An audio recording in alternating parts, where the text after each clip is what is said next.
안녕하세요, 여러분. 오늘은 조건부 확률에서 헷갈리기 쉬운 A 사건이 일어났을 때 B가 일어날 확률과 A, B가 동시에 일어났을 때 확률을 비교해서 설명을 해드릴게요.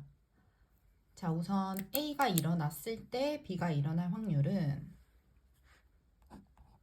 P, A바 B로 표시를 하죠. 그리고 A, B가 동시에 일어났을 때 확률은 A교 B로 표시를 하죠. 자, 이 두 개를 집합으로 한번 표현을 해보면 표본 공간 S에서 사건 A, B가 있다고 생각을 하고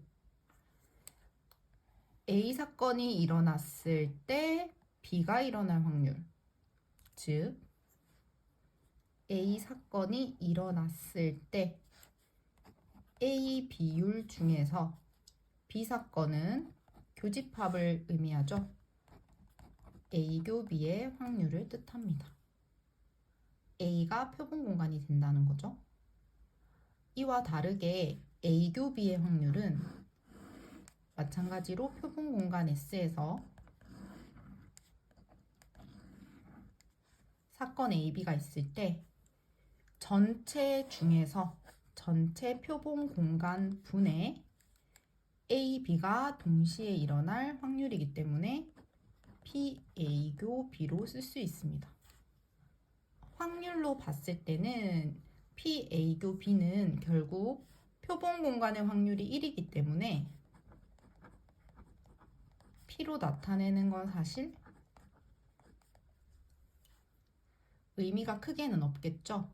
그래도 비교하기 위해서 이렇게 나타내 봤는데 결과적으로 A교 B의 비율을 묻는 건데 A 집합이 일어났을 때 B가 일어날 확률은 A를 표본 공간으로 보고 비율을 묻는 것이고 P, A교 B의 경우에는 A교 B 부분은 동일하지만 전체 중에 A교 B의 비율을 묻는 거기 때문에 표본 공간은 S가 되겠죠.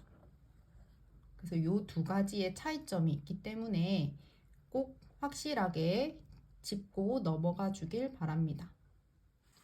자, 그래서 여기에서 A가 일어났을 때 B가 일어날 확률인 이 조건부 확률이 PA분의 PA교 B와 같기 때문에 앞에 이렇게 붙여서 등호를 해주면 자, A교 B의 확률을 PA 곱하기 PA바 B와 같다는 걸 알 수 있죠. 자, 이게 여러분들이 알고 있는 곱셈 정리가 되겠죠.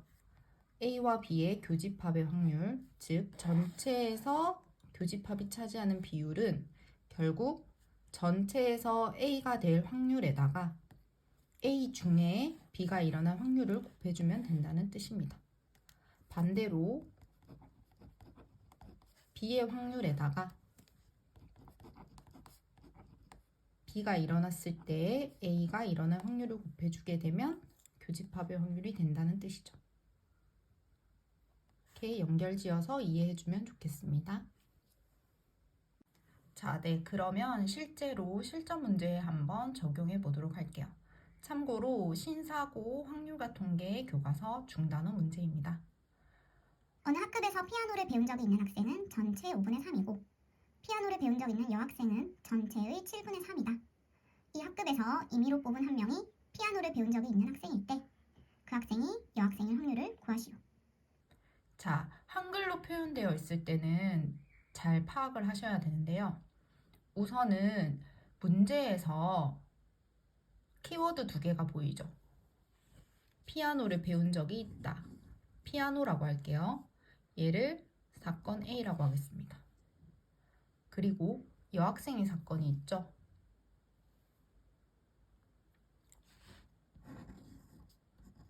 B라고 두겠습니다.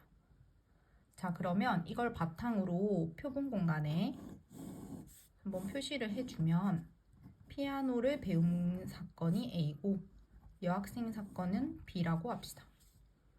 그러면 첫 번째 문장, 피아노를 배운 적이 있는 학생은 전체의 5분의 3이다. 확률을 뜻하죠. 전체에서 A 비율이 5분의 3이라는 뜻이에요. PA는 5분의 3이구나. 자, 그 다음 두 번째, 피아노를 배운 적이 있는 여학생. 자, 피아노를 배운 적이 있는 여학생이란 뜻은 피아노를 배웠고 여학생이니까 결국 이 문장은 A와 B를 동시에 가지고 있다는 뜻이죠. 즉, A교 B를 뜻해서 A교 B의 확률이 전체의 7분의 3입니다. 라고 알려주는 거죠. 자, 해석이 되죠? A교 B입니다. 그 다음, 임의로 뽑은 한 명이 피아노를 배운 적이 있는 학생일 때. 자, 1대가 붙었다면 조건부 확률이 되는 거죠. 피아노 A라는 사건이 일어났을 때, 그러면 A가 표본 공간이 되는 거죠. A 중에 여학생일 확률, 즉 교집합의 비율을 뜻하죠. 다시 한번 얘기하면, 자, 이 문장은 뭘 구하라는 소리냐면 A라는 사건이 일어났을 때 그 안에서 B의 비율이니까 P, B바 A의 값을 구하라는 뜻이죠. 자, 해석이 되시나요? 자, 그러면 P, B바 A의 값은 어떻게 구했죠? A가 일어났을 때 A 비율 분의 교집합의 비율이죠. 즉 5분의 3분의 7분의 3이 되겠다. 그죠? 5분의 3분의 7분의 3 약분되고 안쪽 바깥쪽 써주면 7분의 5가 정답이 되겠죠. 이렇게. 자, 이렇게 문장에서 바로 보고 사건 두 개로 나눈 다음에 A 교집합 빈지, A 조건부 확률 빈지를 비교해서 연습하는 것이 중요할 것입니다. 5번 문제도 같이 한번 해볼게요. 어느 편의점에서 손님이 컵라면을 구매할 확률은 4분의 1이고 컵라면을 구매한 손님 2, 삼각김밥을 구매할 확률은 3분의 1이라고 한다. 이 편의점에서 손님이 컵라면과 삼각김밥을 모두 구매할 확률을 구하시오. 자, 이제 키워드 두 개가 보이시나요? 컵라면과 삼각김밥이죠. 각각을 한번 표현해 보겠습니다. 컵라면의 확률은 4분의 1, A의 확률이 4분의 1이다. 그 다음 여기가 중요하죠. 컵라면을 구매한 손님이, 자, 요걸 다시 설명하면 컵라면을 구매했을 때 삼각김밥을 구매할 확률을 뜻하겠죠. 컵라면을 이미 구매한 손님이 삼각김밥을 구매할 확률이니까. 그래서 다시 조건부 확률을 생각해주면 컵라면 A를 구매한 손님이 그 손님들 중에서 삼각김밥을 구매할 확률 B의 비율을 뜻하는 거예요. 3분의 1이 되는 거죠.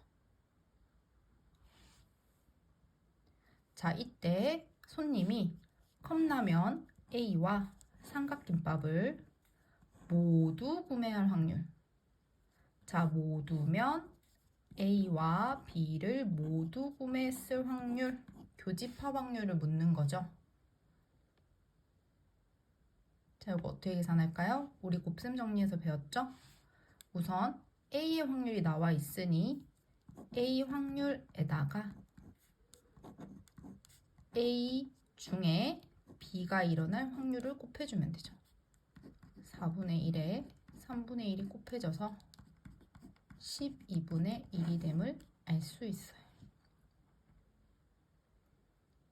자, 여기서도 마찬가지로 컵라면을 구매한 손님이 삼각김밥을 구매할 확률. 그러니까 컵라면 구매 손님 중에 삼각김밥의 비율이 3분의 1이라는 뜻이 되는 거고, 내가 구하고자 하는 건 전체 중에서 컵라면 삼각김밥을 모두 구매한 비율을 묻고 있어요.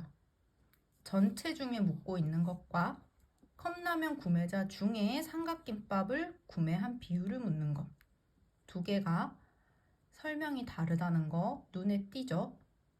이렇게 조건부 확률과 교집합의 확률을 구분할 수 있는 연습이 굉장히 중요합니다. 네, 오늘은 여기까지 할게요.